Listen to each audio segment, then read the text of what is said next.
Buenos días, maestra Diana Sánchez. Muchas gracias. Mm. Muy buenos días a todos. Gracias. Vamos a un...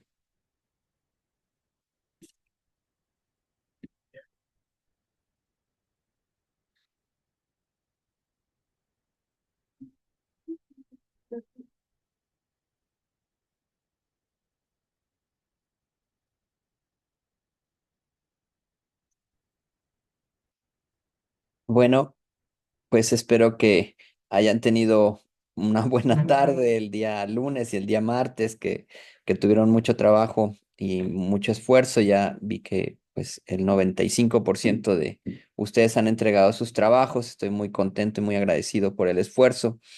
Em, el día primero, el día lunes pasado, el día 13, lunes 13, lo que trabajamos fue una introducción a lo que es la economía social y solidaria como una alternativa, no un sustituto eh, ni un modelo aparte, sino como un complemento necesario para la economía de mercado, la economía de consumo en masa. Está la economía social y solidaria como una alternativa más vinculada al autoabasto, más vinculada a la autorrealización, al buen vivir y a ese temas que son complemento a las economías de mercado. Por tanto, la economía social y solidaria no sustituye a la economía de mercado, sino que convive, cohabita con ella para tratar de mitigar los necesarios efectos contra el medio ambiente, contra el tipo de formas de organización y de vida, para poder mitigar ciertas asimetrías que genera sociales y organizacionales que genera la economía de mercado, pues sale la economía social y solidaria. Una forma de hacer la vida también. En la segunda sesión hablamos sobre la microhistoria, estas narrativas sobre el sector y el producto que nos puedan interesar. Entonces, la economía social y solidaria es una metodología que está en proceso de formación. Yo creo que todas las disciplinas científicas siempre están en un proceso. Nosotros hablamos de un proceso para la economía social y solidaria y el primer paso, el primer elemento dijimos que es la microhistoria, la narrativa de los negocios, de las actividades económicas, de la cosmogonía, del vivir y del producir de la gente, de qué vive la gente y cómo se organiza para hacerlo. Sobre eso es la microhistoria compleja de la economía social y solidaria. Y bueno, pues esas narrativas son importantes. El día de hoy vamos a hablar un tema que en lo personal me apasiona mucho. He destinado eh, casi toda mi vida profesional a estos temas de las economías de aglomeración y a la planeación y al desarrollo urbano y regional pero principalmente a la economía de aglomeración. Es un tema que es apasionante, es abundante y es poco estudiado, poco trabajado. Yo creo que si México, Veracruz, Latinoamérica se vinculara más a este tipo de economías, que son, muchas de ellas son economías sociales y solidarias, las economías de aglomeración, podrían ser un sustento y una alternativa verdadera. Existen de todas maneras, ¿no? Trabajemos o no trabajemos en ella los científicos sociales y del área económico-administrativa, si nos vinculamos a las economías de aglomeración, viven, perviven, y si no lo hacemos también, no nos necesitan, pero es importante que nosotros, los investigadores, los académicos, podamos entender las economías de aglomeración y bueno, sobre eso vamos a trabajar el día de hoy. Pues sin más preámbulo, empiezo con la sesión y les agradeceré mucho si tienen dudas o comentarios, alguna intervención, algún ejemplo, pues que puedan intervenir. Les agradezco e iniciamos. Mi nombre es Darío Fabián. Hay un físico cuántico que creo que tiene un aporte muy interesante a, a los conceptos de ciencia y de disciplina. Uno de ellos es David Bohm.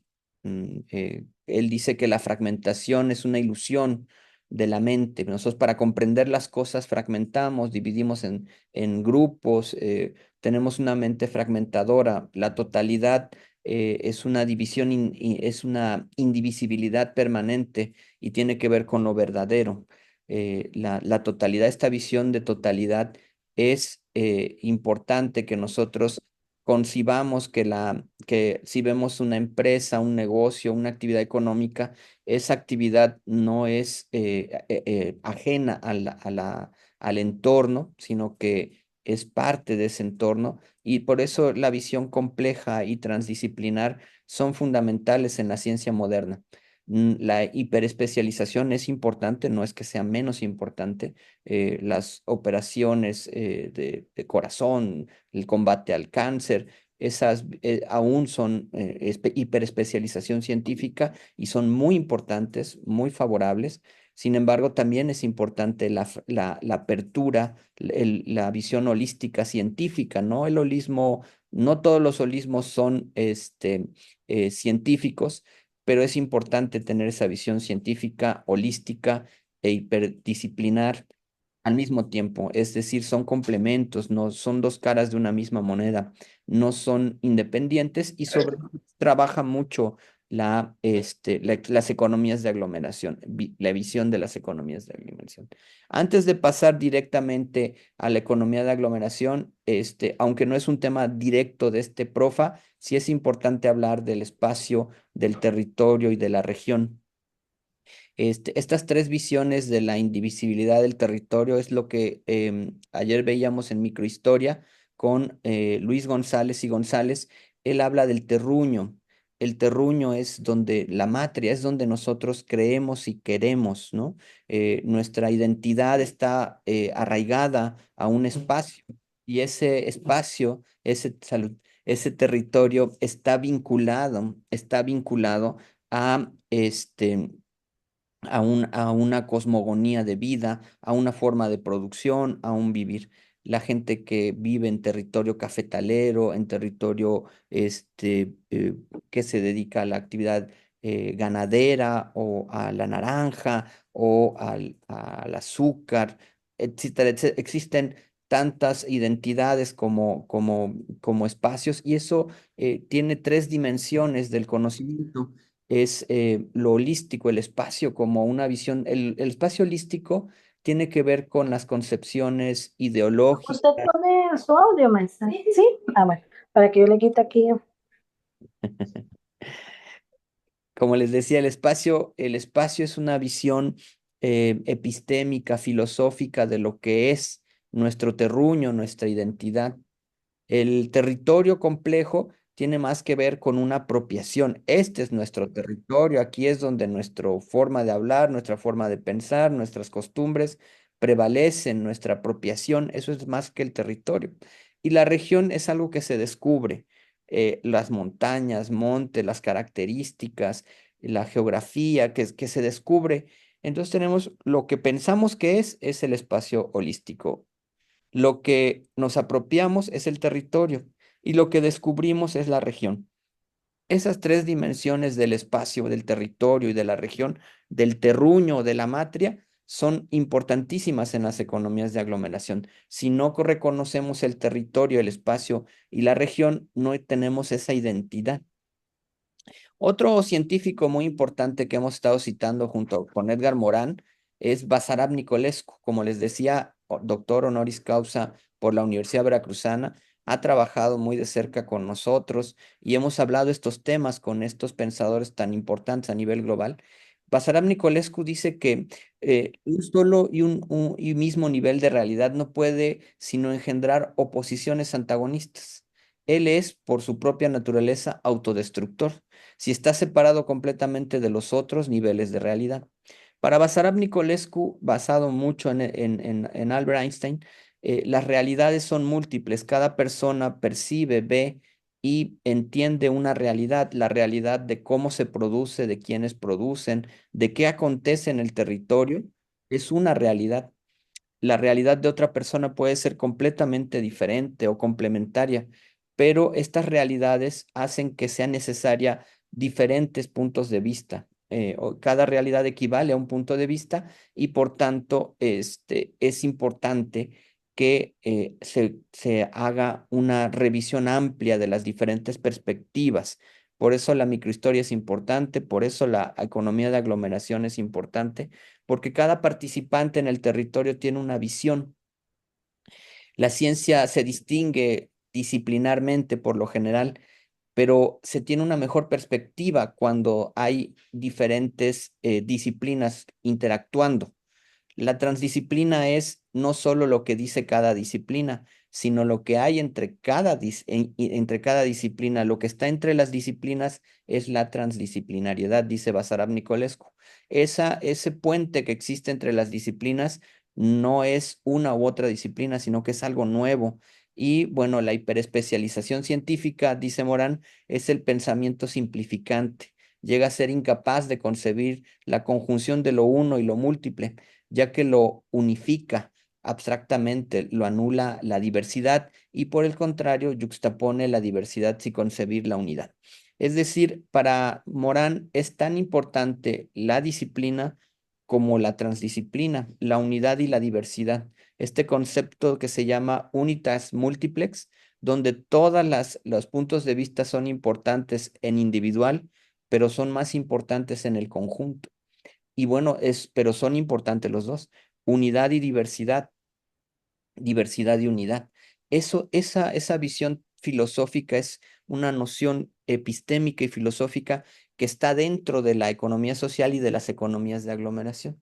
Para comprender mejor esto, si ustedes logran ver en pantalla, este es un ejercicio que hace Albert Einstein en 1905, donde habla de dos realidades. Si nosotros solo pudiéramos ver la perspectiva de una sombra de un cuadrado en la pared, tendríamos la realidad uno. Si estuviéramos en otro grupo de personas que solamente ven un círculo en la sombra, pero no pueden ver el objeto que está en medio, que es ese cilindro, que no pudieran ver, solo ven la sombra, y pusiéramos a discutir a esos dos grupos, los que ven solo la sombra del cuadrado y el grupo de los que ven la sombra del círculo, tendríamos dos perspectivas de la realidad, dos realidades, R1 y R2. Esas perspectivas o realidades hacen que la gente, nosotros, nos pase eso mucho en nuestra vida cotidiana. Unas personas juran y perjuran que ven un cuadrado, lo están viendo, lo están comprobando, y otras personas juran y perjuran que ven un círculo. ¿Quién dice la verdad? Lo cierto es que ambas dicen la verdad y ambos grupos solamente ven una realidad parcial. Eso pasa mucho en la ciencia. Leemos un paper, vemos un discurso científico, leemos una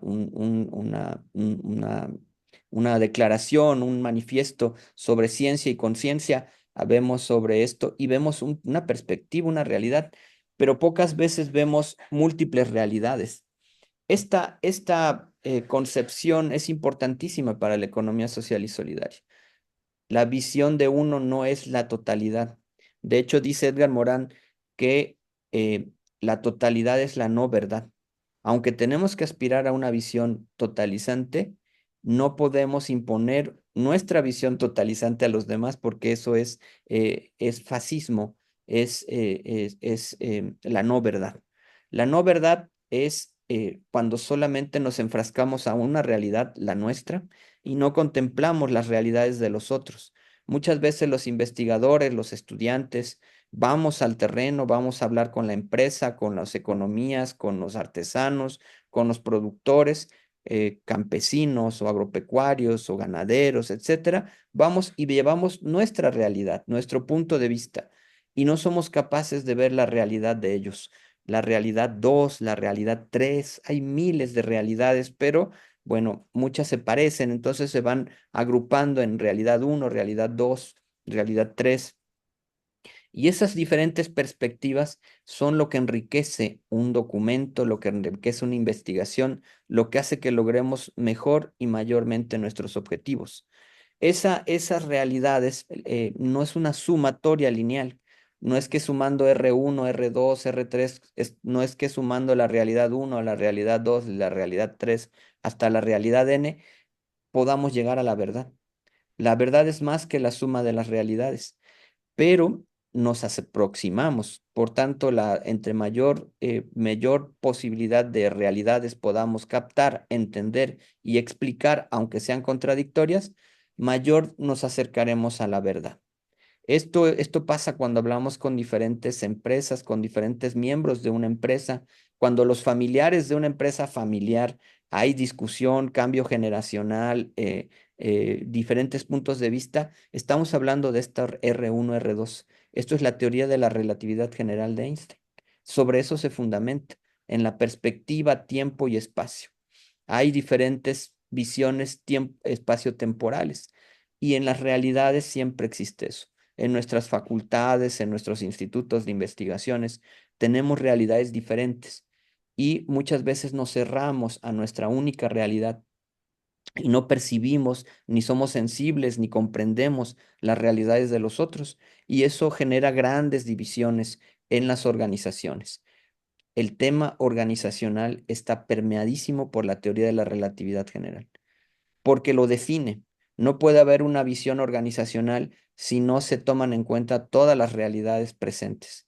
Algunas pueden estar equivocadas, es correcto, pero aún así llevar a la realidad, a la buena interpretación a todos es una cuestión de conjunto, algo que en México nos cuesta mucho trabajo, algo que es fundamental para la economía social y solidaria, pero además es algo que define a las economías de aglomeración.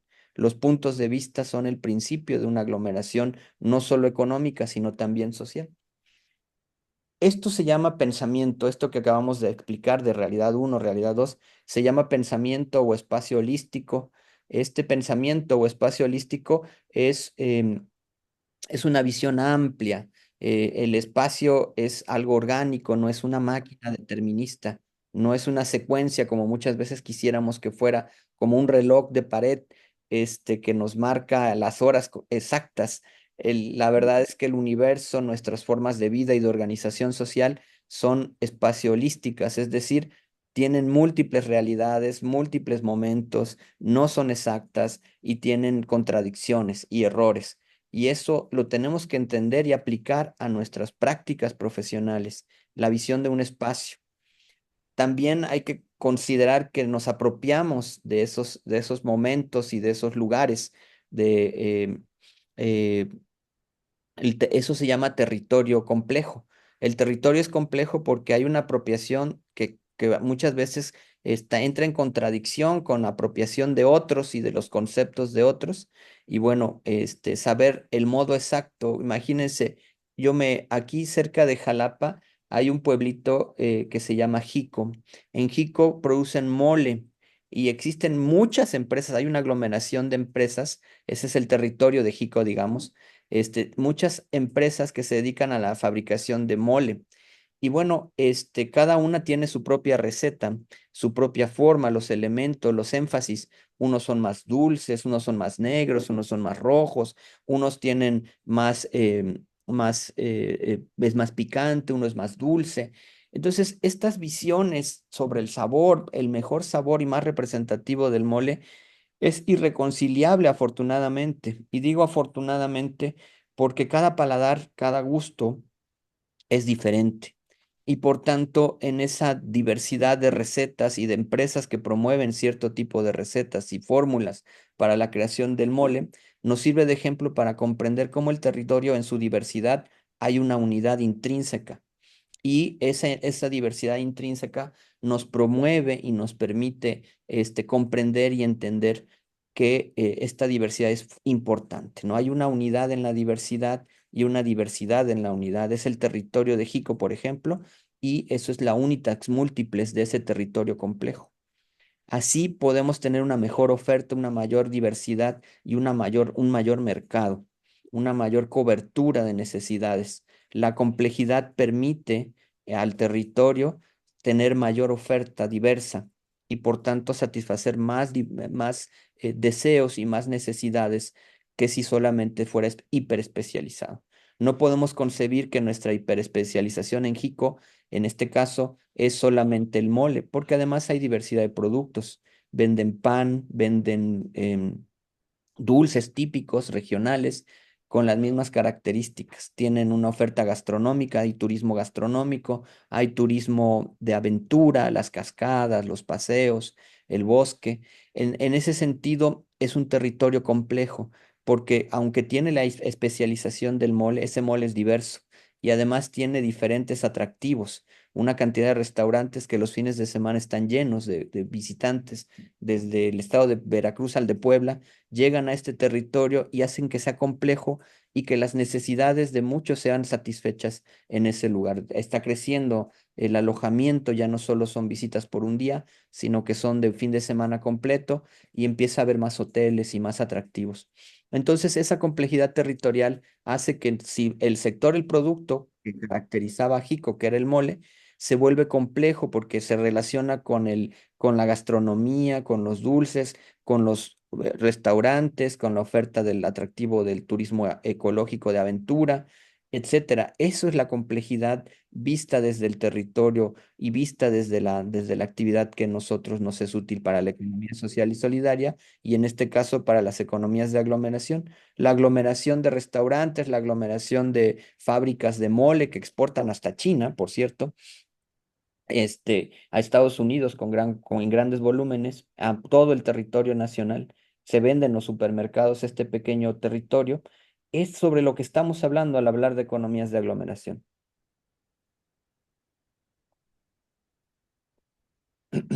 También hablamos de una región holográfica, porque la región incluye muchos elementos, se construye, es decir, mientras que el territorio se determina por la voluntad de las personas, la región la determinan los temas más ecológicos, ambientales, el espacio donde se puede sembrar, construir. Por ejemplo, pongamos el ejemplo de la naranja en Álamo Temapache. Álamo Temapache tiene producción de naranja, estos en el norte del estado de Veracruz, y tiene una región donde se puede sembrar la naranja, pero hay un límite natural donde ya no es rentable porque la tierra no es tan fértil, no hay suficiente agua, no se reúnen las condiciones climatológicas. Entonces la región de Álamo, de la producción naranjera o de Martínez de la Torre, que tiene la misma historia, no reúne hasta cierto límite natural, se reúnen las características para poderse dedicar a una actividad, a un sector y a un producto.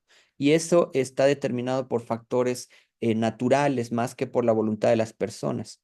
Y pues eso también define temas como la propiedad intelectual, o perdón, me refiero a la propiedad industrial de un producto como el tequila, ¿no? Que tiene una región donde únicamente por cuestiones climatológicas, pero también por temas de cultura y tradición, es una región definida que define precisamente al producto y al sector, al tequila en este caso, o al mezcal. El mezcal tiene dos regiones en el país, la región de Guadalajara en torno a Jalisco y la región de Oaxaca, que también tienen estas características. Entonces, hablar de economía social y solidaria, hablar de economías de aglomeración, es hablar de estas tres concepciones del espacio, del territorio y de la región. Estas manifestaciones son complementarias para entender cómo un sector y un producto no está aislado, sino que está relacionado. Y bueno, sobre eso hay que hacer planeación. Y eso es lo que vamos a ver hasta el viernes, pero ya les adelanto un poquito sobre el tema de la planeación, porque tenemos una visión centro-periferia, es decir, nosotros en México somos la periferia por ejemplo, añadir valor a los productos o al valor agregado, me refiero.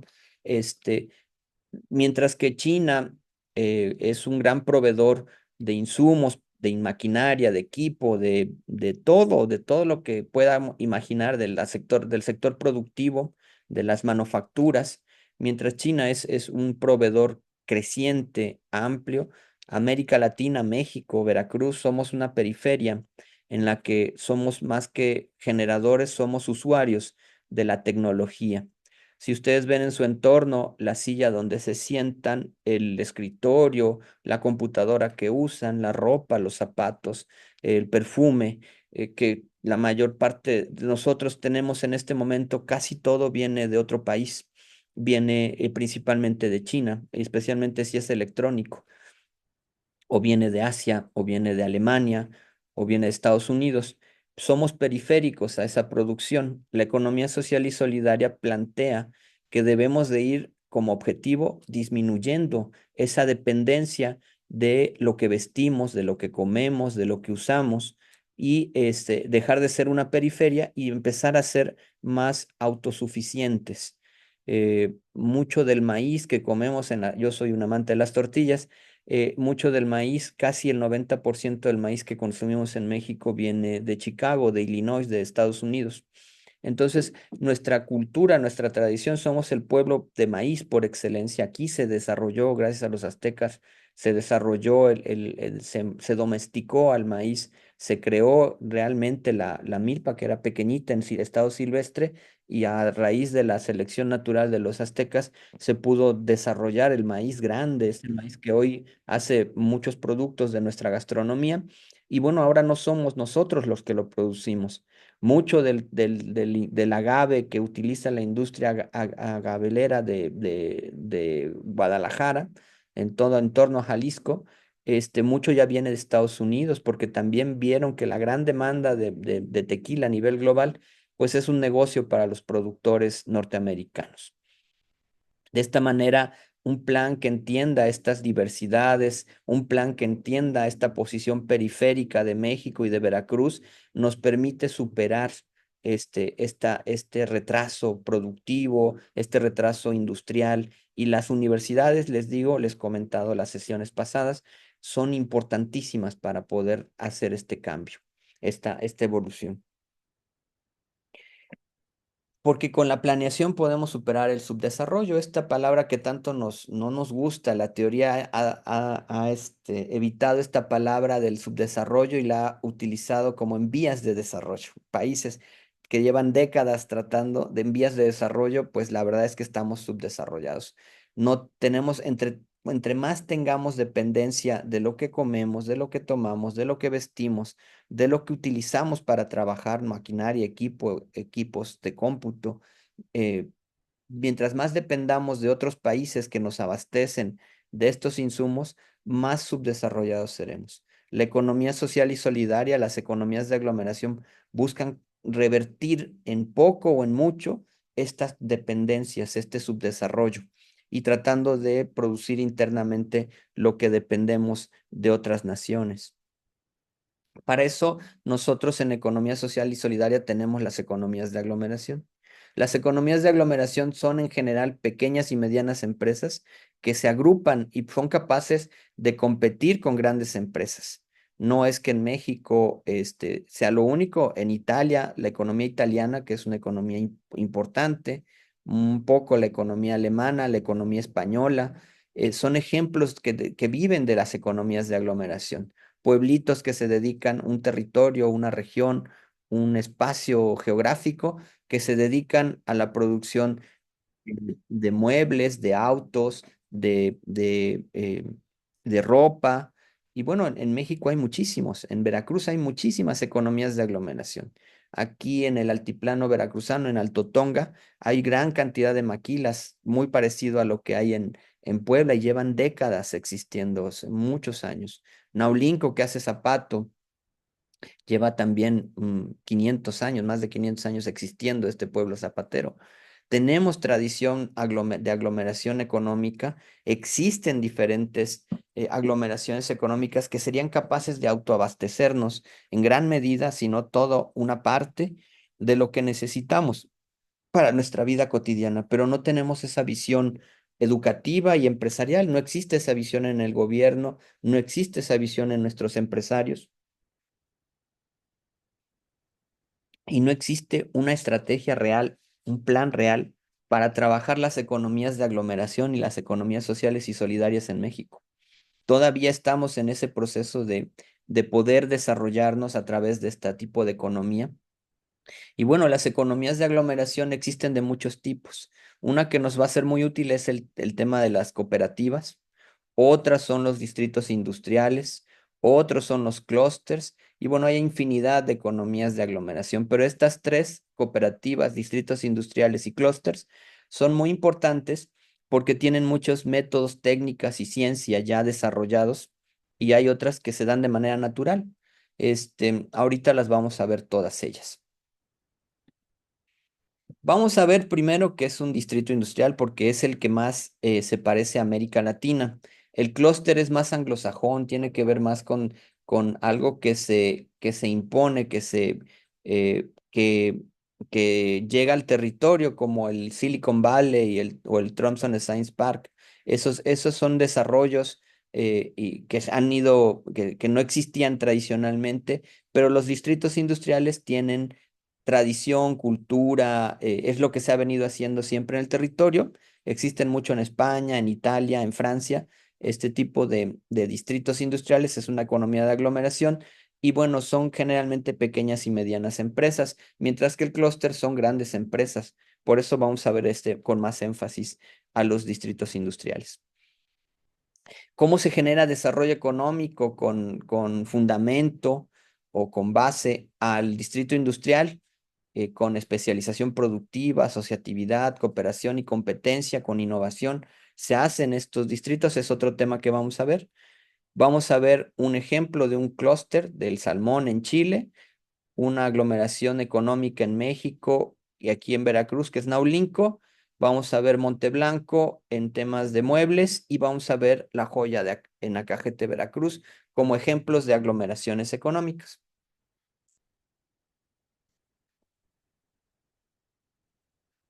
Creo que se quedó.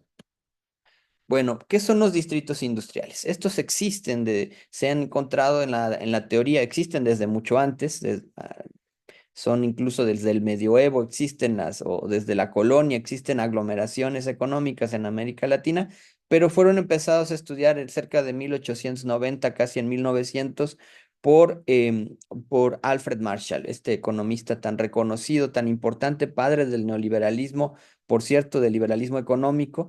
Y bueno, dice que los distritos industriales son concentraciones en sectores especializados en una localidad específica. Entonces, hay pueblos que se dedicaban a la manufactura de muebles, a la fabricación de ropa, la fabricación de licores, quesos.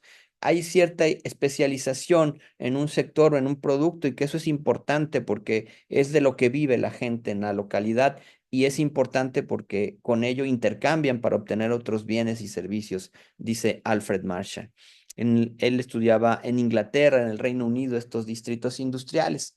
Y bueno, lo que caracterizaba a los distritos industriales más de tipo anglosajón son la productividad, el crecimiento, la innovación y sobre todo el concepto de escala, economías de escala.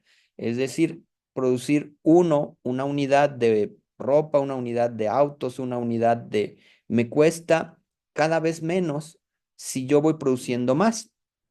El costo unitario disminuye a medida que aumenta la escala o el nivel de producción. Este concepto que para nosotros ya es tan natural, lo desarrolla científicamente Alfred Marshall cerca del año 20 del siglo XIX y siglo XX, el paso del siglo XX. Y bueno, empezamos a ver que las áreas geográficas son importantes para Alfred Marshall. Los trabajadores que se especializan, que ya por nacer ahí en ese territorio, van aprendiendo de sus padres, de sus abuelos a producir el bien o el servicio que están ahí formados. Hay una atmósfera industrial, entre comillas industrial, porque pues muchas veces lo era y lo sigue siendo artesanal, con ciertos conocimientos que son particulares de la región. Hay mutua confianza y conocimiento. Entonces, Alfred Marshall ya en su Tratado de Industria y Comercio ya hace un análisis de estos distritos industriales en el siglo XX. Un economista que yo tuve la oportunidad de conocer poco, pero me tocó verlo, fue Giacomo Beccatini, que era discípulo de Marshall y que habló para Italia sobre la aglomeración de empresas y como una comunidad de personas, de una densidad que además de lo que decía Marshall, hay una reserva cultural y una cosmogonía. Es decir, esa gente, esas familias, no solo saben hacerlo, sino que se identifican con la producción de baldosas, de cerámica, con la producción de joyería, etcétera. Ese lugar se identifica, tiene sus celebraciones, sus fiestas, tienen que ver con esos valores, con esas normas sociales y las van adaptando a sus necesidades. Y por tanto se va dando un proceso de industrialización. Es importante destacar que en Italia las universidades, dependiendo en el territorio, la región donde se encuentren, las escuelas de negocios, las escuelas de industria, las escuelas de ingeniería, se van relacionando con el sector y el producto de la región o los productos y servicios que se ofrecen en la región. Sus trabajos, sus investigaciones tienen que ver naturalmente con esos contextos, y en México nuestra educación no es así. No está adaptada a su entorno, no tiene, no solo se trata de prácticas profesionales, sino de una verdadera vinculación constante entre el sector productivo, el sector servicios y la universidad o las escuelas técnicas, que hacen verdaderamente esta cultura, esta cosmogonía, estas normas sociales y este proceso de industrialización de base local. Eso ocurre porque la educación está volcada hacia comprender, mejorar y ser más competitivos a nivel global estos sectores. El zapato de Milán, la ropa, el diseño está vinculadísima a la universidad para poder generar diseños, marcas, comercio, máquinas, industria, formas de administración y de gestión, sistemas empresariales, sistemas logísticos, sistemas computacionales vinculados a todo esto, al diseño, a la comercialización, al stock. Toda la educación está volcada hacia los distritos industriales y por tanto hay esa transformación industrial. Un distrito industrial es una entidad territorial, por eso tan importante el concepto de territorio. Es donde nos apropiamos y tiene por lo menos dos características territoriales. Hacen un sistema, generalmente de pequeñas y medianas empresas, integradas y con un fuerte arraigo territorial. Es un sistema, es decir, eh, lo vamos a ver más adelante, pero al decir sistema es como nuestro sistema nervioso. Tú tocas a una de las empresas y tocas a todo el sistema. Quiero decir, le quieres vender insumos, maquinaria, o quieres comprarle a ese grupo de empresas, todas participan de alguna u otra manera. Todas se integran y tienen alguna relación. Si quieren comprar insumos, no es lo mismo comprarlo de manera individual que comprarlo de manera masiva. Ellos pueden poner un precio al proveedor si se están operando como sistema y o, o pueden poner un precio si trabajan también para el cliente, un precio estandarizado que permita ser competitivos a escala global. Entonces se trata no de competir solamente entre ellos, porque sí compiten entre ellos, sino de que de forma sistémica puedan competir con el exterior y para eso también se conforman como conjunto. Esto quiere decir que aparte de que se operan como sistema, todos las pequeñas y medianas empresas que son iguales, que se dedican al sector y al producto, hay un conjunto, no solo de las pequeñas empresas, la educación superior, la educación técnica, el gobierno, otras actividades relacionadas, el turismo relacionado al sector, los restaurantes, los hoteles, todos los que están relacionados con el sector y el producto, hacen un conjunto y activan la economía local, apoyan a la economía local, se ponen de acuerdo, toman decisiones. Eso está en la ley, por ejemplo, de Italia. Los distritos industriales que existen en Italia, en Francia o en España, en Italia son muy fuertes y tienen más leyes y más formas de organización y basan más su economía en Italia que en otros países para hacer estos distritos industriales, estas economías de aglomeración, como sistema y como conjunto. Y eso es importante de aprenderlo. Estas dos formas de sistema y de conjunto para la economía de aglomeración se le llama proyectualidad estratégica o nosotros también la decíamos en la universidad, diseñar. Están diseñando lo que ellos quieren ser, qué hoteles quieren tener, qué parques quieren tener, cómo se imaginan, dónde se estacionan los clientes que llegan, qué oferta de servicios turísticos se les oferta. Imaginen que tenemos una localidad cerca de Coatzacoalcos se dedica a la fabricación de muebles o fabricación de ropa y tenemos clientes que van a comprar. Imaginen Chignahuapan, por ejemplo.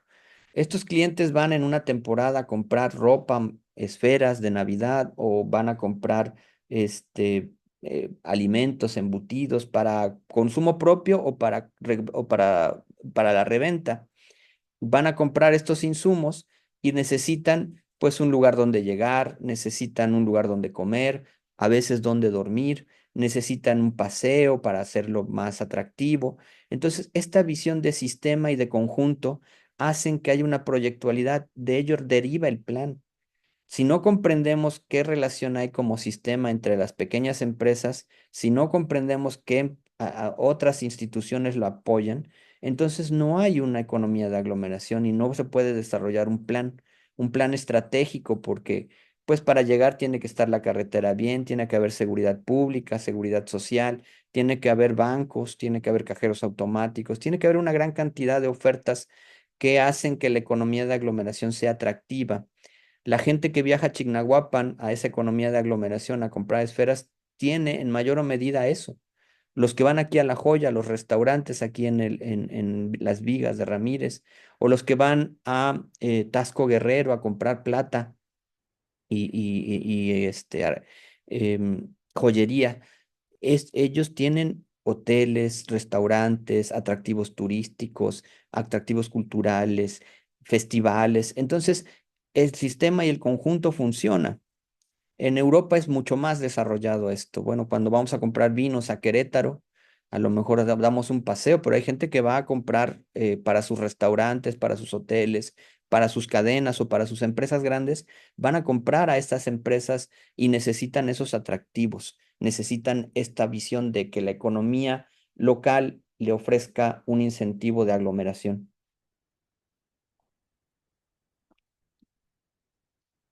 Por tanto, no solamente lo que se trata de ser amigos, sino se trata de ser competitivos.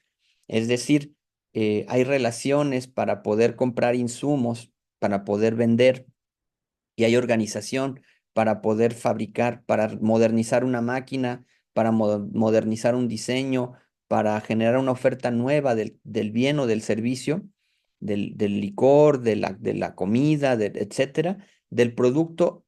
Se transfiere entre las pequeñas y medianas empresas porque eso los hace competitivas. De conjunto producen mucho y en lo individual producen pequeño para poder vender al menudeo y al mayoreo.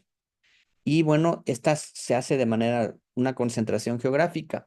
En casi todas las ciudades de México, de los 2.464, no, 46 municipios, 2.446 municipios que tiene México, casi todos tienen una aglomeración económica. Muchos más, unos menos, pero este, imaginen un mercadillo. En un mercadillo tú tienes oferta de diferentes proveedores de frutas, verduras, de carnes, de quesos, de embutidos, y ahí llegas a comprar. Si están bien organizados, si es un mercado bien limpio, atractivo, con buenos precios, con comida rica y con productos regionales y muy, muy atractivos de buen precio, muchas veces pueden llegar a competir con los centros comerciales, pero los centros comerciales tienen estacionamiento, que en estas épocas son fundamentales, y muchos de nuestros mercadillos no. Estas aglomeraciones dejan de ser competitivas por no tener un lugar de estacionamiento para los clientes, por no tener la higiene, por no tener las bolsas, no tener las cajas, no hacer cobro con tarjeta electrónica. Todo eso hace que los mercadillos pierdan competitividad frente a los centros comerciales, a los mercados como Chedraui, Costco, Superama, pero podrían ser competitivos si les prestáramos atención y podrían ser más nutritivos, vender mejores productos, si fueran más como una economía de aglomeración de las que estamos diciendo. En las ciudades también, casi todos los municipios, las ciudades capitales, tienen una zona de la ciudad que provee de, por ejemplo, de refacciones o hay talleres. Hay ciertas calles o colonias donde uno identifica que hay un servicio. Hace tiempo, ahora no tanto, pero hace tiempo y todavía existen zonas donde se vendía fayuca, decimos en México. La fayuca o los bienes importados, principalmente de China o de Estados Unidos, donde aparatos electrodomésticos, películas, eh, teléfonos, ahí son donde uno sabe que puede ir a comprar o reparar y se identifica. Por tanto, estas concentraciones geográficas están en el territorio, no solo en las zonas periféricas, sino también dentro de las zonas urbanas. Hay estos lugares donde sabe uno que puede comprar a mejor precio, con mejor calidad, y bueno, estas son economías de aglomeración. Están por todos lados y no las estudiamos. Nuestras escuelas, no solo las escuelas industriales, las de negocios, las de administración, de contaduría, no están preparadas para atenderlos. A lo mejor una pequeña empresa zapatera no le interesa contratar a un contador o a un fiscalista, pero a lo mejor al conjunto sí, y le podrían pagar muy bien de conjunto, etcétera. Estos servicios no están preparados nuestros estudiantes para ofertarles servicios a estos grupos, a estas concentraciones geográficas. En México hay también pocos clústeres y pocas economías de aglomeración que desarrollen chips o tecnología o softwares o maquinaria. Hay muy pocos. El estado de Veracruz no tiene lugares donde se desarrolle maquinaria, equipo, tecnología, chips avanzados, diseños, modelos, y eso es preocupante. La Universidad Veracruzana debería de tener en cada uno de sus campus, no solo en los 5 regiones, sino también en las 4 universidades veracruzanas interculturales, en sus 9 campus, debería de tener desarrollos científico-tecnológicos. Las UBIs, por ejemplo, tienen un trabajo importantísimo. Las universidades veracruzanas interculturales tienen un desarrollo importantísimo en medicina tradicional. Muchos de estos insumos que grandes corporaciones han patentado de medicamentos, o sustancias que generan bienestar en la salud de las personas, están ahí, están resguardados, pero no están patrimonialmente conservados, ni tienen la protección de un Instituto Mexicano de la Propiedad Industrial, por ejemplo, un INPI. eh, y bueno, los investigadores no estamos volcados, los académicos estamos atareadísimos rellenando formularios de productividad, de Prodev o del SNI mismo, pero no nos da tiempo, ¿no? Las clases y la actividad nos rompe la posibilidad de generar patentes, trabajo de campo, de trabajo científico profundo. Y eso es una reflexión que debemos tener ya, con muchos años de rezago hoy día, que deberíamos de haber resuelto hace mucho tiempo. Y bueno, las economías de aglomeración son una forma de superar esto. Hay muchos tipos de economías de aglomeración. Las básicas, donde se dan de manera solita, no necesitan que haya un plan, un programa, porque ya existen.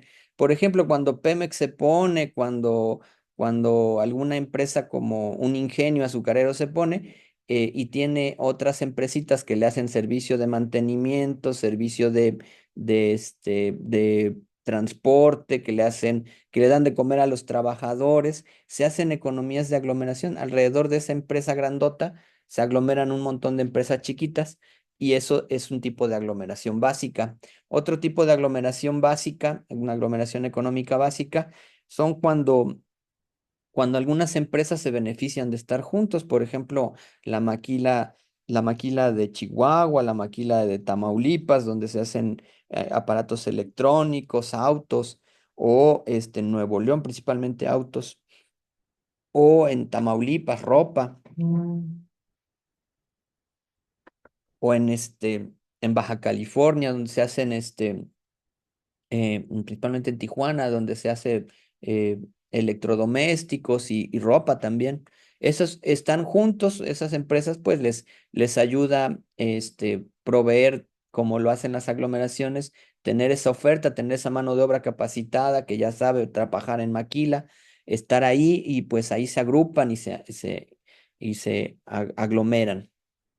Otra economía de aglomeración básica, es la economía externa a la empresa de la industria. Por ejemplo, el Parque Industrial Bruno Pagliai del puerto de Veracruz. Ahí está TAMSA, que es enorme, pero enfrente está esto de agrofertilizantes, Fertimex, que no tienen nada que ver una industria con la otra, pero pues tienen infraestructura, requieren gran cantidad de agua para sus procesos industriales, requieren patios enormes de maniobras, requieren un aeropuerto cerca, etcétera. Entonces, la infraestructura es lo que hace que las empresas se aglomeren ahí en los parques industriales. Entonces, existen muchos tipos de aglomeración, pero aunque sean tan avanzadas, con industrias tan grandes, son economías de aglomeración básica en cuanto no interactúan entre ellos. Simplemente se aglomeran por diferentes características o necesidades y esas son economías de aglomeración básicas. Otras economías de aglomeración avanzadas son los que nos hacen falta en México, los polos tecnológicos donde se desarrolla, por ejemplo, software, ¿no? El Valle del Silicio en Santa Clara, California, está muy vinculado a la Universidad de Berkeley, a la Universidad precisamente de California, ¿no? Etcétera. Entonces, estos conglomerados son desarrollos tecnológicos que hacen software de punta. O también otro ejemplo es los que hacen hardware, ¿no? Los que hacen la máquina, el equipo, el Tromsø Science Park, que está en Noruega, que hace los diseños de los equipos, de la parte física, el hardware que hace que el equipo sea diseñado de manera física, ¿no? Avances tecnológicos. Todo eso son más avanzadas, con tecnología de punta. ¿Cuáles son mejores? Las que les dan empleo a la gente y una forma buena de vivir. No importa que sean avanzadas o no avanzadas, ¿no? El tema es que le den una forma digna de vida a la gente, que sea su base económica, que haya un gobierno que las está apoyando, que haya otras empresas que estén interactuando con ellas como sistema y como conjunto. No importa qué tipo de aglomeración tengamos, todas requieren de formar sistemas y conjuntos de desarrollo local. De eso se trata la economía de aglomeración. Ahora esto es lo que viene en su trabajo. Bueno, todavía vamos antes de ver las características, esto ya viene un poquito en su trabajo. ¿Qué diferencias hay entre un distrito industrial, estas dos economías de aglomeración, el distrito industrial y el clúster, que ambas son economías de aglomeración? ¿Qué diferencias hay? Bueno, una es más latina, no solo latinoamericana, sino latina en Europa, por ejemplo. Existe el arraigo, la pertenencia y la tradición en el distrito industrial. En el clúster no es necesario que haya, lo que no es ni bueno ni malo, simplemente es una diferencia. Los distritos industriales incentivan mucho tanto la cooperación como la competencia. El clúster le interesa nada más la competencia. Es ser competitivo y ser muy importante en eso.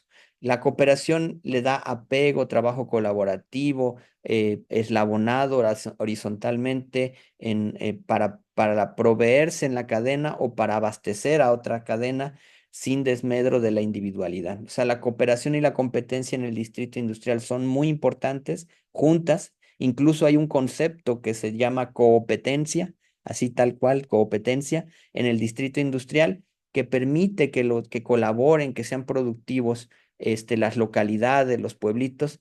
Y el clúster simplemente necesita ser competitivo. También no es que sea mejor una u otra, solo son características que las diferencian. Y muy importante, los distritos industriales tienen una visión de conjunto sobre el presente, el futuro, pues de los logros y los fracasos del pasado. No se olvidan de su microhistoria. Eso es muy importante. Los distritos industriales no se olvidan de su microhistoria, de lo que fracasaron, de lo que acertaron, de lo que les fue mal y de los que les fue bien. Hacen cooperación y tienen apego local, trabajan con otros sectores económicos, con el gobierno, con la sociedad y preservan el medio ambiente. Saben que yo tuve la oportunidad de trabajar a diferencia de Querétaro, trabajé un poquito en Argentina, en la zona, en la región que hace el vino, el Malbec. esta zona cuidan mucho el agua. La visión del Distrito Industrial de Vinos es fundamentalmente eh, preservar el agua. Ustedes caminan por las calles de la ciudad, en Córdoba. Ustedes pueden caminar y van a ver que la ciudad tiene unos canaletes por toda la ciudad y que por ahí escurre la poca agua de la ciudad, no lleva detergentes, no lleva basura, no lleva químicos.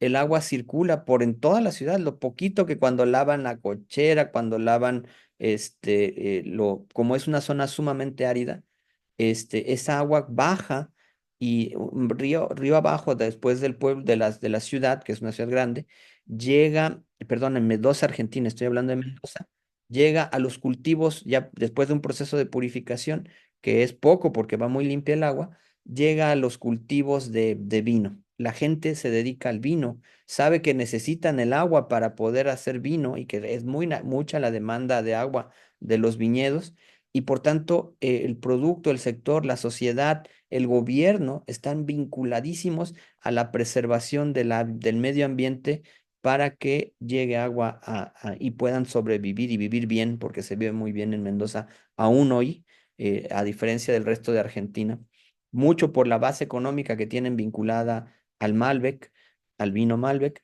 y bueno, esa economía de aglomeración es un ejemplo importante de visión de conjunto, del presente, del futuro, de los logros y de los fracasos.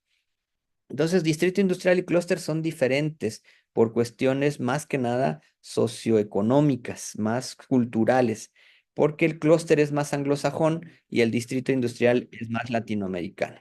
Y bueno, latino. Ahora, las características. Esto sí viene en su trabajo. En su sector y en su producto, ¿hay aprendizaje colectivo? Eso les pregunto en el trabajo de hoy. Hay aprendizaje colectivo, es decir, hay tradición, hay transferencia de padres a hijos, de abuelos, de tíos a los jóvenes para que se desarrolle el sector y el producto. Por ejemplo, en la maquila de Alto Tonga que hacen ropa y venden marcas como Furor, Levi's y todo, los hijos principalmente no aprenden en la escuela a usar la máquina de coser o a hacer un dobladillo, etcétera. Lo aprenden en sus casas o en las empresas de su familia, en los negocios. Aprenden, hay tradición y transferencia de su sector y su producto. ¿Qué hay? ¿Qué hay? Esa información es vertical de los mayores a los más jóvenes y bueno, eso genera un tipo de autoorganización. No hay cierta organización implícita que no está explícita, sino que simplemente hay una transferencia generacional del conocimiento. Eso lo hay. Hay información colectiva, es decir, un taller le informa a otro de una nueva máquina, de un nuevo diseño, de un nuevo cliente. Hay información colectiva, una empresa, un primo, un hermano le informa a la empresa o al negocio del primo, del hermano. Esa transferencia no es generacional, sino que es en el mismo momento y por tanto se le denomina transferencia horizontal o colectiva del conocimiento. Eso sucede en su sector y en su producto. Está pasando, podría pasar. Ustedes podrían proponer algo para que eso pase en su sector o en su producto. ¿Es un conglomerado de empresas o es una empresa individual? Muchas veces pensamos o creemos que al hablar de economías de aglomeración solo estamos interesados en las aglomeraciones y no es cierto. Por ejemplo, una gasolinera. Una empresa gasolinera es un buen ejemplo de cómo una empresa no debe de estar aglomerada. A veces pasa, ¿eh? Pero una empresa de gasolina tiene que tener una cobertura de mercado, un territorio amplio donde no haya muchos competidores para poder sobrevivir. Entonces es una especie de característica monopólica particular que es importante que solamente haya una empresa, pero conocer de aglomeración nos permite identificar que ese tipo de empresas, como una gasolinera, como una tortillería, deben de estar no conglomeradas, sino más bien aisladas. En el caso de las economías de aglomeración, es que este grupo de pequeñas y medianas empresas están geográficamente relacionadas con un sector y un producto y especializadas en ese sector y en ese producto. en el zapato, en la ropa, en el licor de morita, en el mole, etcétera. Y eso les beneficia, les ayuda a bajar los costos de insumos, son más atractivas, por ejemplo. En una ciudad, por ejemplo, hay colonias, barrios o calles donde hay muchos talleres mecánicos o muchas refaccionarias. Y uno sabe que si busca una refacción o quiere que le reparen el coche, si va en ese lugar es más probable que tenga mayor atención o que haya otra, aunque no te atiende un taller, te atiende el otro. Si vas a una fayuca, por ejemplo, donde venden cosas importadas y hay muchas pequeñas empresas, que venden eso, pequeños negocios, si los audífonos o la carcasa no la tiene esa empresa, va con el de junto y ahí las vas a encontrar, porque bajan los costos de stock al estar conglomerados, bajan los costos de almacén, me refiero, bajan los costos de insumos o de proveeduría, o bajan el precio porque tienen mayor oferta, etcétera. Eso permite el conglomerado ser muy competitivo. Eso pasa con el sector y producto del que están haciendo su trabajo. Algo muy importante de estos economías de aglomeración tipo distrito industrial es que se dividen por fases en la cadena de valor. Miren, yo aquí les voy a contar una historia que ya he contado a algunos de ustedes, siempre la cuento porque me gustó mucho. Cuando yo estudiaba en la Facultad de Economía, yo estudiaba en la Facultad de Economía entre semana y en la Facultad de Administración los sábados, de la UV, las dos. Y estaba yo en el taller de Economía de la empresa y me invitaron a ir a Naulinco. Por eso hablo mucho de Naulinco, porque he trabajado muchos años desde que era yo estudiante ahí. Este, eh, Iba a usar Naulinco porque una gran empresa española iba a comprarles dos contenedores de zapato, dos contenedores enormes de zapato. Entonces, este español quería que Naulinco le proveyera un tipo de zapato que no se hacía ahí, les llevó los diseños, les enseñó el producto, les dio incluso para los insumos, que era un caucho para la suela, gamuza para el zapato, y pues era un zapato más grande que la horma que tenían, son más patones los europeos. Y bueno, eso, compraron, hicieron todo. Yo estuve en las reuniones donde había mucha gente de Naulinco para una empresa integradora querían hacer esta copia de todos los zapatos. Pusieron a los talleres a fabricar, entregaron un diseño para ver que cumpliera con la calidad que el español quería.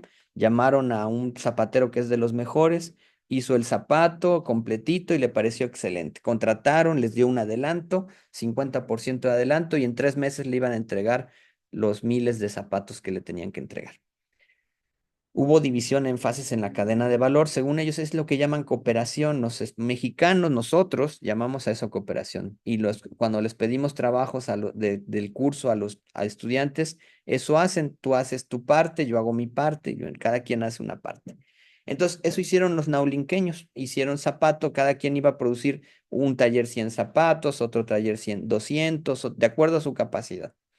Lo cierto es que por factores más sociales que productivos, que el festival de los niños, que la fiesta patronal, etcétera, las empresitas se fueron atrasando. Las más de 100 que estaban trabajando en ese proyecto se fueron atrasando y no iban entregando.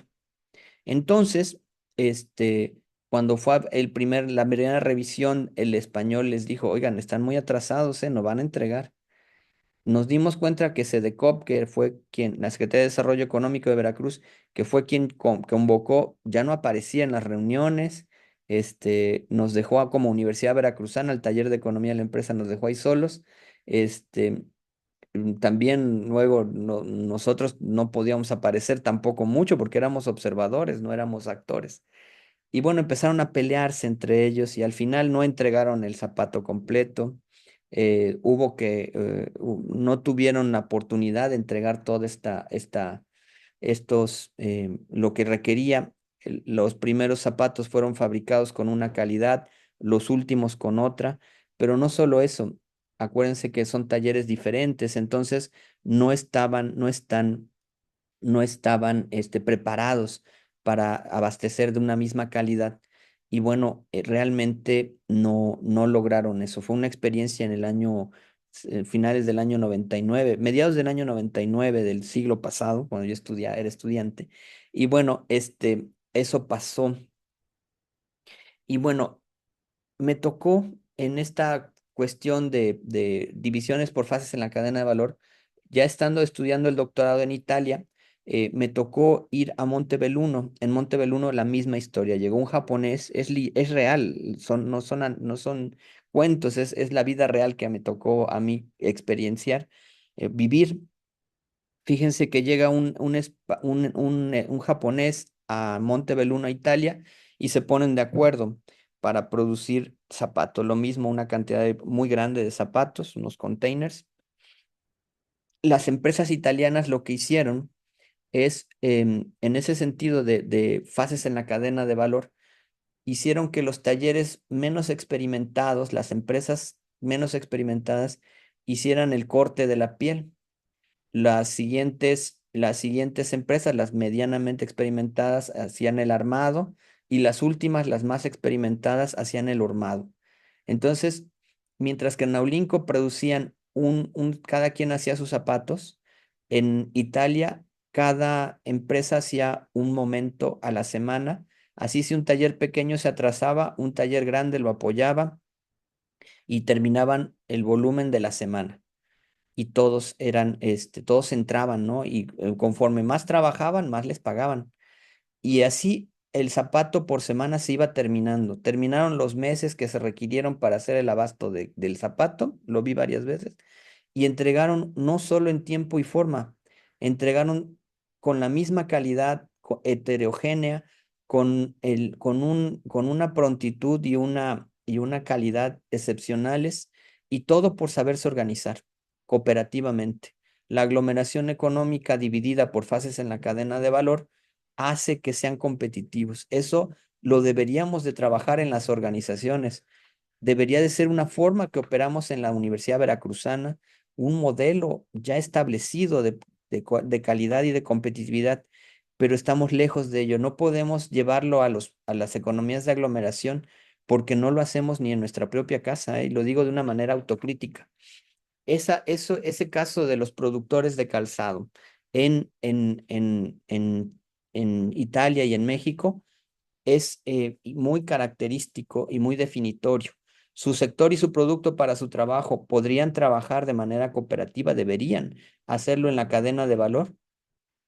Fíjense que en Italia, y en el caso de Montebelluno, Italia no solo coopera para los grandes volúmenes de manera muy eficiente, sino que a nivel local es muy capaz para poder producir un par de zapatos, y eso los hace que subsistan. Por ejemplo, lo que está pasando ahorita en Alemania, no hay suficiente demanda de automóviles y la Volkswagen está cerrando 7 plantas de producción de autos en Alemania. Si no hay una demanda grande, las empresas cierran. En una economía de aglomeración, si se vende poquito zapato, las empresas no cierran. Venden menos, se adaptan a lo que hay, y porque bien venden productos finales y venden poquito, pero pues por lo menos para pagar la nómina siempre van a tener. Y esta producción de bienes finales es tan importante como poder cooperar y producir grandes volúmenes. Cooperación y competencia. Bienes finales es importante producirlo. Participan instituciones locales.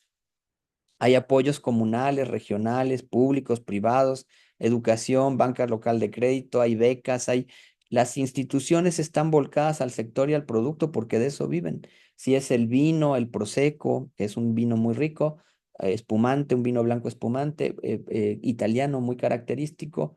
Si es los quesos de Parma, si son los jamones, si son la maquila de ropa, si son las baldosas, si es la cuchillería, si es la mantelería, si son las bicicletas de Benotto, si es Benetton Colors, etcétera. Esas empresas que son pequeñas y medianas empresas están apoyadas por instituciones locales, no van solas.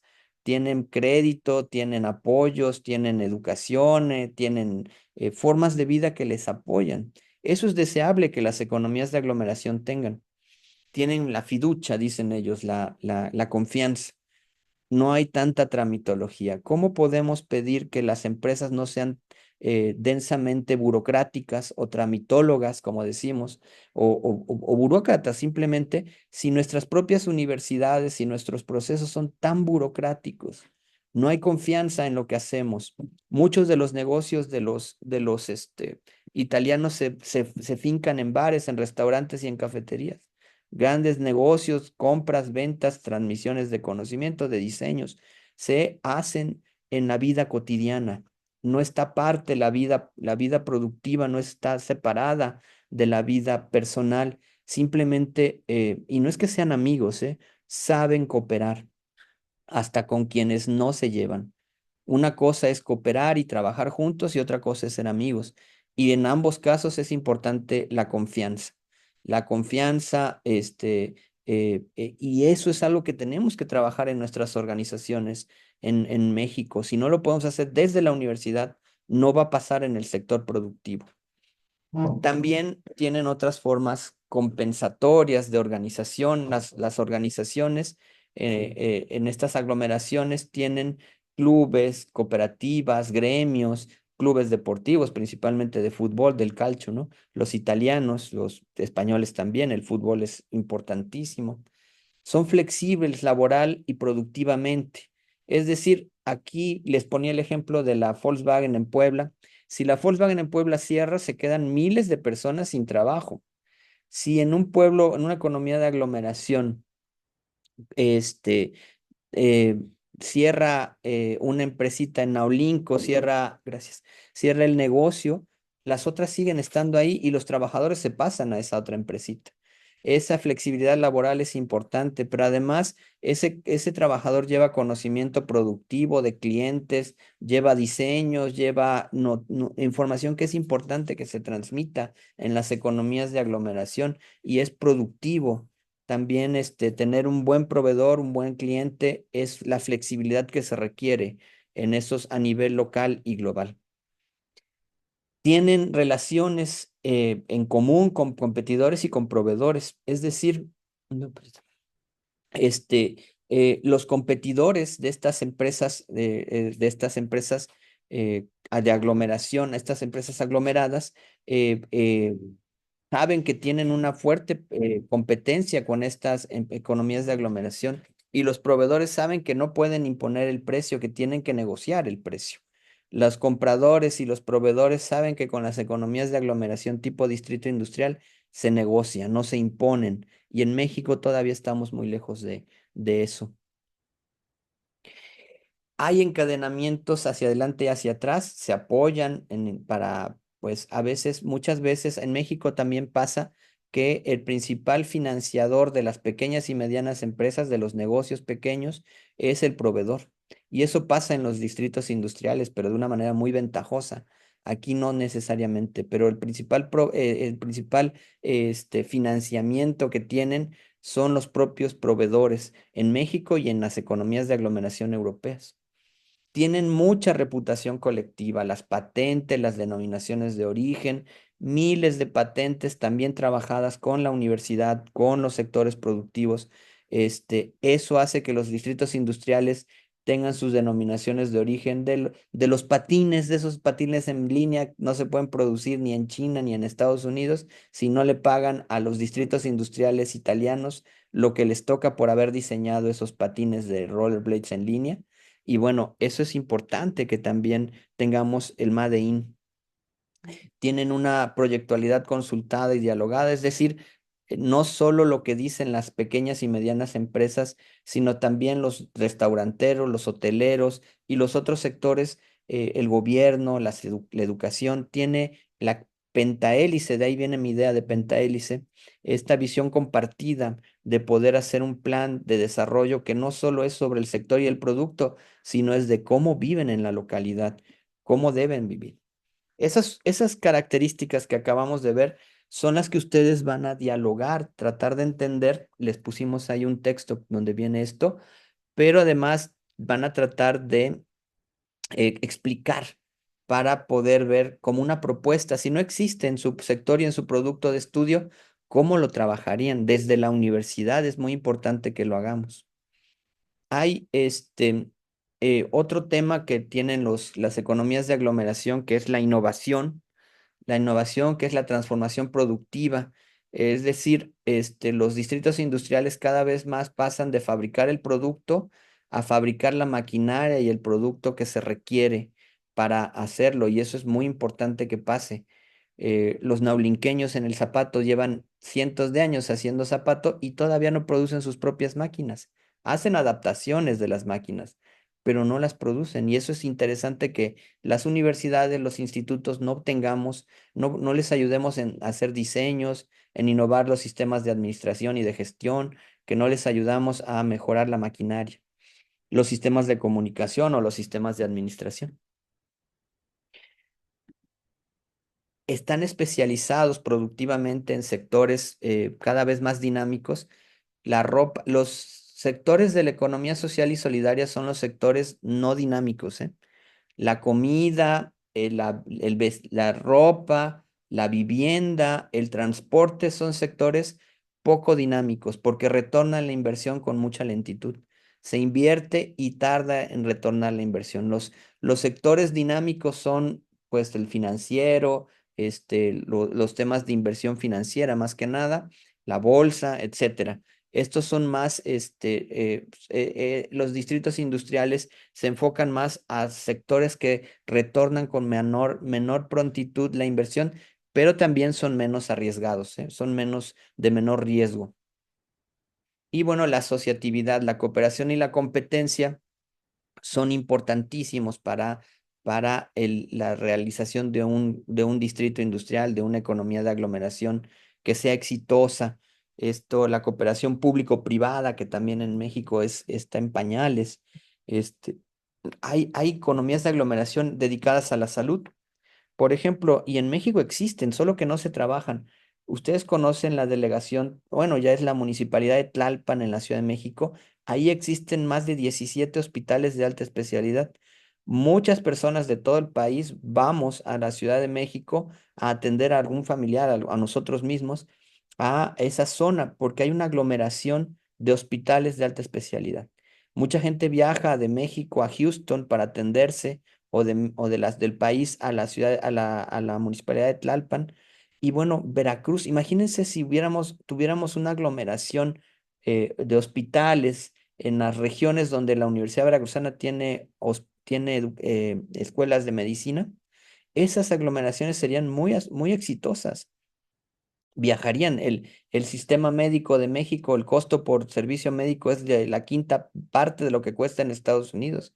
Si la UV, yo lo he propuesto muchas veces, diera servicio médico a extranjeros y volaran de Estados Unidos a Veracruz para atenderse odontológicamente, geriátricamente, oncológicamente, y que cada región tuviera una especialidad, estas aglomeraciones de servicios médicos en las regiones de la UV sería muy atractiva.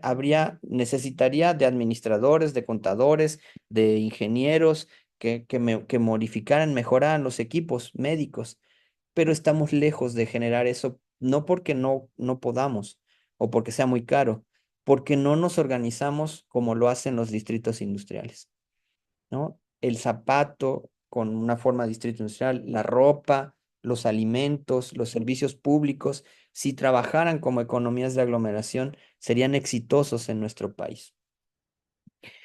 Bueno, les voy a dar un ejemplo, ya casi los dejo ir porque me ha alargado mucho hoy.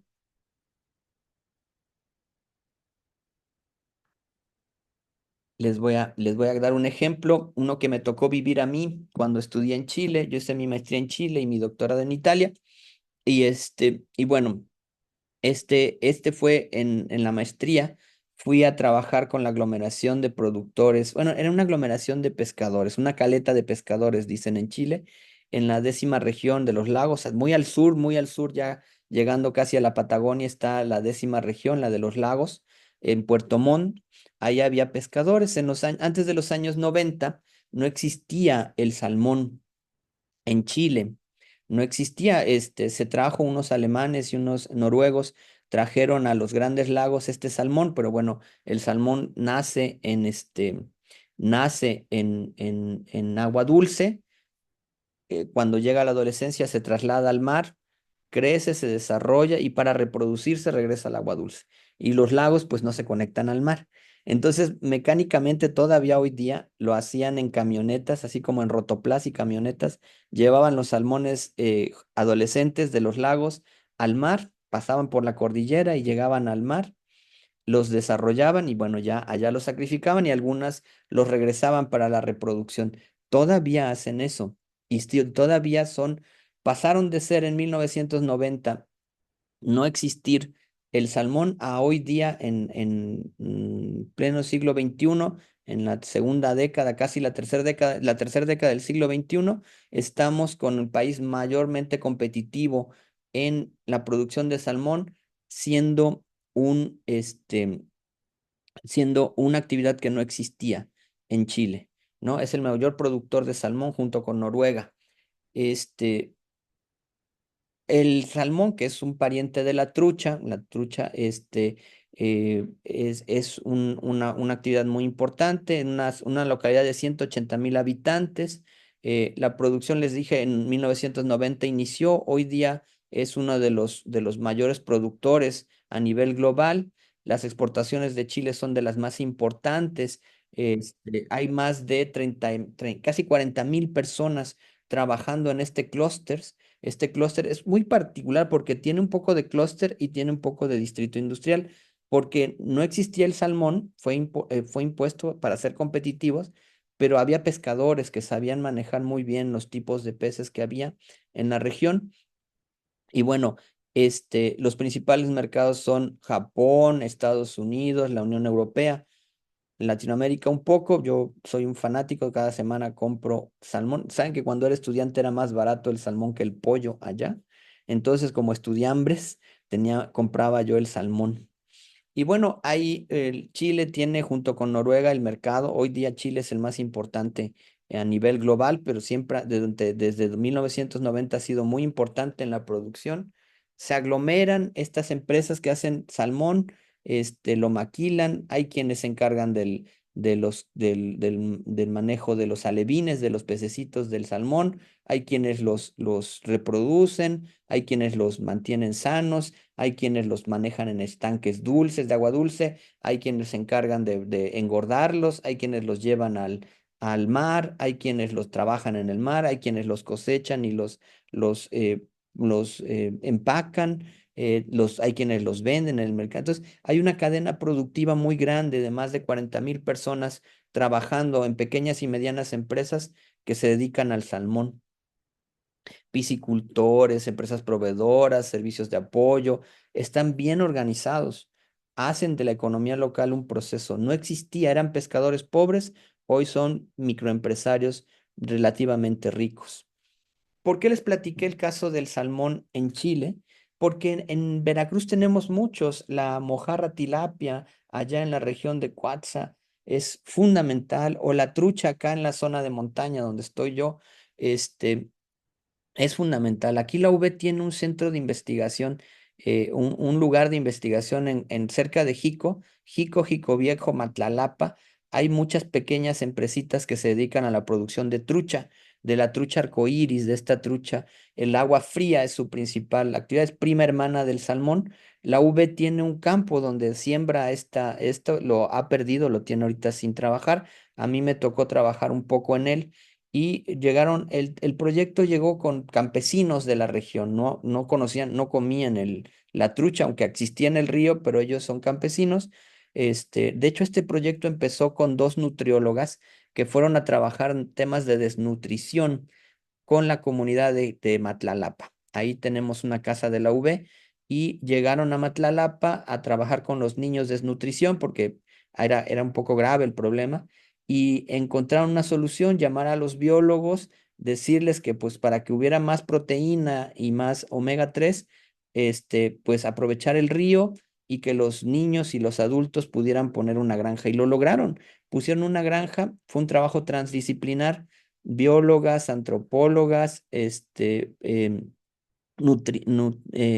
licenciadas en nutrición, unos arquitectos y unos economistas. Estos estudiantes y maestros lograron desarrollar esta granja Esta granja con gente muy pobre, con el apoyo del municipio, que se establece en esta zona de montaña. Esta granja logró obtener 10 piscinas donde los campesinos aprendieron el cultivo, el desarrollo, la reproducción de las truchas. Nosotros como investigadores trabajamos muchos años con ellos y bueno, fueron desarrollando la piscicultura, así tratando de emular el proyecto del salmón en Chile. Este proyecto podría ser una economía de aglomeración tipo clúster, tipo distrito industrial o un poquito de ambas para poder abastecer a nivel nacional la trucha. Este proyecto empezó con esas dos piscinitas cuadradas. Luego los investigadores se dieron cuenta que no eran así, que deberían de ser redondas. El salmón se cría en piscinas redondas. Las granjas de trucha, de salmón, de mojarra, de todos los peces, se hacen en piscinas redondas para que puedan estar nadando constantemente y no se atoren y crezcan con mayor y coman mejor y se desarrollen mejor. Pero bueno, esas experiencias también desarrollamos ahí en las áreas de incubadora. La UV desarrolló las áreas de incubación, pudo desarrollar alevines. El frío es constante, aquí hace mucho frío ahorita. Y aunque la mojarra se puede vender, puede ser tan grande como el salmón, así para empacarlo de manera grandota, se vende entre 250 y 300 gramos porque el mercado así se ha acostumbrado, pero yo creo que podría ser una economía de aglomeración que vende, así como se vende las piezas grandes de salmón, se podría vender este primo hermano del salmón, que es la trucha. De hecho, hay trucha salmonada porque en Chihuahua la cruzan con el salmón y pueden tener son híbridos que saben entre salmón y trucha y son muy ricos. Y bueno, estos alevines, por ejemplo, se produjeron ya en este conocimiento. Es cuando la universidad genera la economía de aglomeración, cuando la universidad con sus diferentes disciplinas puede desarrollar con biología, con ciencias industriales, con arquitectura, con negocios, también se produce alcatraz alrededor de la planta. Este baño es muy chistoso porque había una escultura muy cara en arquitectura que se cayó. Entonces nos donaron los tubos para poder hacer un baño ecológico ahí. Entonces vale como 1 millón de pesos esa escultura y eso vale el baño. Y bueno, estas truchas, este proyecto, esa área circular que ven en la pantalla es que las aguas tienen que estar circulando en círculo, me refiero. Por eso los tanques son redondos y no cuadrados. Y bueno, se desarrolla, se separan, se controla los ríos, se protege el agua, se limpia, etcétera. Esos proyectos pueden llegar a ser tan importantes como el clúster del salmón en Chile, pero no están preparados nuestros trabajadores, estudiantes, nuestros egresados cuando llegan al gobierno o a las empresas, no llegan con esta idea de las economías de aglomeración y de la organización de ese tipo que puedan proyectar estos desarrollos. Y bueno, las comunidades siguen en esa pobreza en gran medida por esa falta de utilidad de estas economías de aglomeración. Y bueno, rápido, ya para esto lo voy a pasar muy rápido. En la industria de Naulinco también es una economía de aglomeración que podía ser un distrito industrial. Tiene 275 fábricas, talleres, tiene más de 500 años de industria, tiene 2.300 personas ocupadas realmente directamente en fabricar zapatos. Es más del doble los que comercializan, los que transportan, etcétera. Y bueno,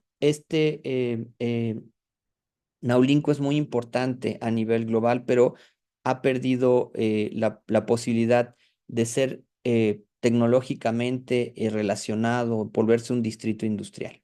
También los muebles de Monteblanco, desde Bambú, estos distritos podrían ser muy competitivos, abastecer. Fíjense que los equipales de Guadalajara tienen una característica muy parecida al mueble de Bambú de Monteblanco, porque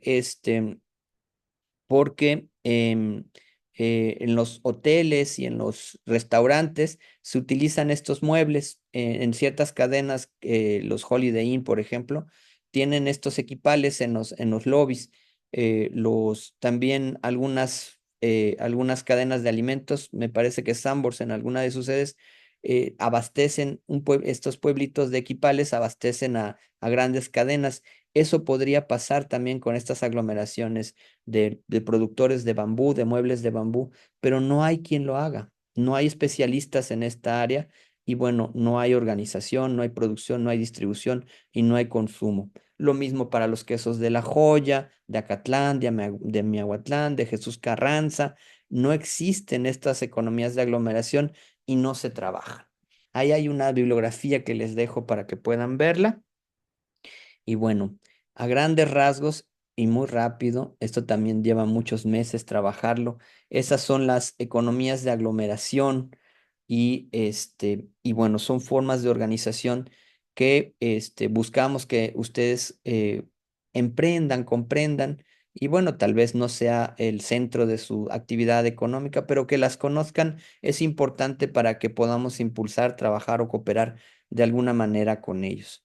En su tercer trabajo de este PROFA, ustedes plantearán las características que les expliqué, no toda la exposición, solamente las características, a manera teórica reflexión, una reflexión escrita muy breve, una, dos cuartillas, sobre si estas características de la economía de aglomeración existen, si no existen, cómo las propondrían, si creen o si propondrían otras.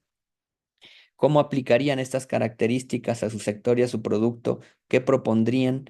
Es lo que les preguntamos para el trabajo de hoy, para el ejercicio de hoy.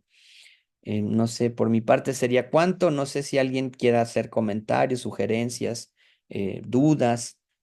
Adelante, por favor. Maestro, yo sí tengo una duda. Adelante, maestra Adriana. Gusto en saludarla. Gracias. Lo que pasa es que aquí ya no me quedó muy claro, por ejemplo, de lo que estuvo usted mencionando y lo que viene aquí la presentación, no me queda claro la diferencia entre un polo y un conglomerado. O sea, básicamente estamos hablando de tamaños de empresa, de número de integrantes, de número de productos, o sea, ¿cómo hacer la distinción entre una y otra? Ah, mire, es muy buena pregunta. ¿Sabe por qué, maestra?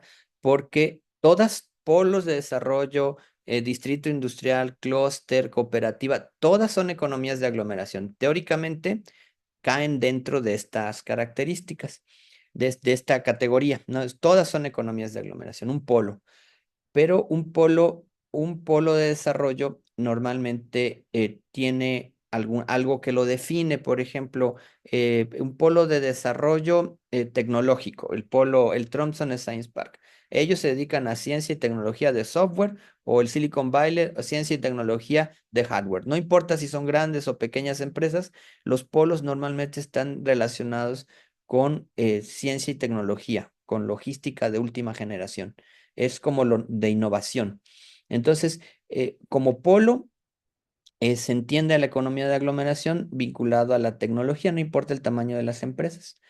Pero, por ejemplo, como distrito industrial, está vinculado a sectores tradicionales, a lo que necesitamos para la vida cotidiana. Zapatos, comida, vestido, vivienda, etcétera. Todo eso normalmente son sectores tradicionales y es para el abasto masivo, ¿no? Normalmente. Y eso es lo que más o menos trataba yo de explicarles con estas diferencias.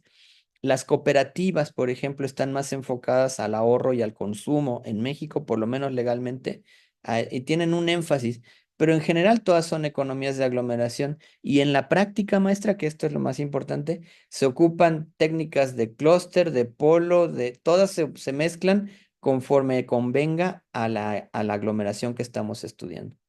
Es decir, no es que la localidad, el sector y el producto deba adaptarse a, a la teoría, sino que más bien la teoría tomamos del polo, tomamos del clúster, tomamos del distrito industrial, lo que le sirve a nuestro sector y producto, a nuestra localidad de estudio.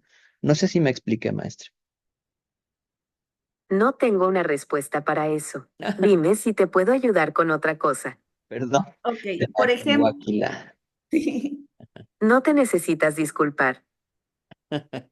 Perdón. sí, maestro. Entonces, nuestro producto dentro de qué rubro caería, porque pues no es un producto industrial, no es un producto químico, farmacéutico, entonces, ¿en qué rubros o en qué área lo encasillaríamos o lo dejaríamos aplicado? Ahí es donde me quedó la duda. Yo lo que he revisado son puros distritos industriales. Ah, ok, sería un distrito industrial nuestros productos. Así es, y las características que les enlisté, si hay varias empresitas y cooperan entre ellas, si no las hay, sería bueno ponerlas. Por eso el ejemplo de Cuatitila, un pueblito que poco genera y todo, pero podría ser una gran, si trabajáramos como distrito industrial Cuatitilan, que son pequeños productores, muy humildes, podrían ser, desarrollarse, ¿no? Competitivamente. Muchas gracias, maestra, por su pregunta.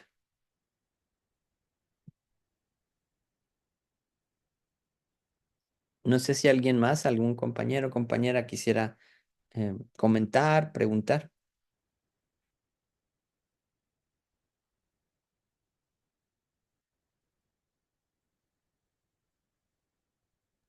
Maestro, yo ahí escuché, disculpe la interrupción, de las tecnologías de la información y que obviamente nosotros como UV tenemos esa infraestructura para poder obviamente hacer más cosas y que vengan los extranjeros.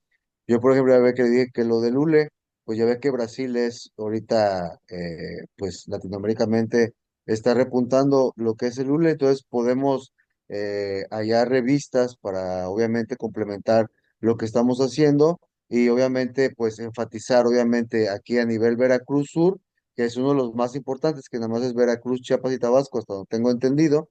Entonces, para poder poner algo más como un proyecto, obviamente, que sí sea viable para todos los productores, cooperativas y como todo lo mencionó, para que obviamente tenga un mejor resultado lo que estamos haciendo con usted. Es cuanto. Muchísimas gracias, mi querido maestro Joshua. Fíjese que yo también creo lo que usted menciona, creo que la base económica de la región sur-sureste debería de volcar a ver productos como el hule, como el cacao, que son sumamente rentables, que son sumamente, pero tenemos falta de cooperación y falta de, de, pues pues mucho de lo que usted plantea. Necesitamos más ciencia, más tecnología vinculada a estos sectores y generaríamos mejores expectativas y mejores capacidades productivas.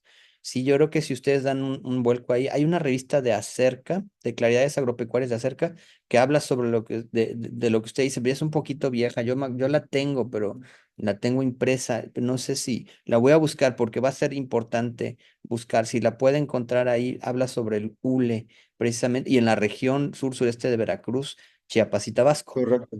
Muchas gracias, maestro. A usted.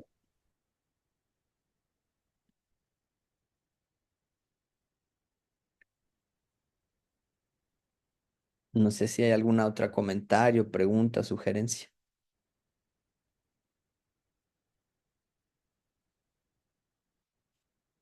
Gracias, maestra Claudia.